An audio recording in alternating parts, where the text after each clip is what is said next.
Se anche tu hai caldo, fermati. Ti dico 4 posti in Val Brembana per trovare un po' di fresco.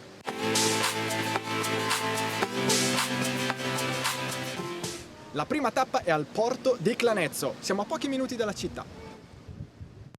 Siamo all'imbocco della valle dove il Brembo incontra Limagna. L'ombra della gola e la brezza dell'acqua creano un microclima perfetto.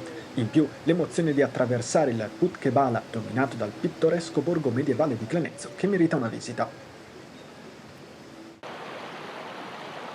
3/4 d'ora di strada e siamo a Cassiglio. La temperatura sta già cambiando. Attraversare il paese è un ritorno alle nostre origini. Poi, impossibile rinunciare ad un tuffo nelle buche smeraldo del torrente Stabina, che sfocia nel laghetto artificiale con spiaggia molto ampia e passerella pedonale con affaccio.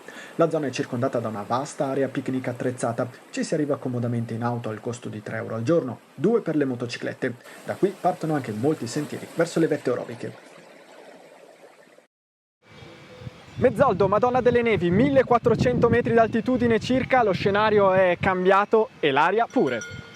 Tra pascoli immensi, la chiesetta delle nevi e l'omonimo rifugio, ora siamo davvero in montagna. Una meravigliosa conca verde si apre davanti a noi e lasciarsi rinfrescare dalle acque del torrente è sempre una buona idea, così come passeggiare sui caratteristici ponticelli. Da qui parte anche un percorso ad anello adatto a tutti, il sentiero delle casere.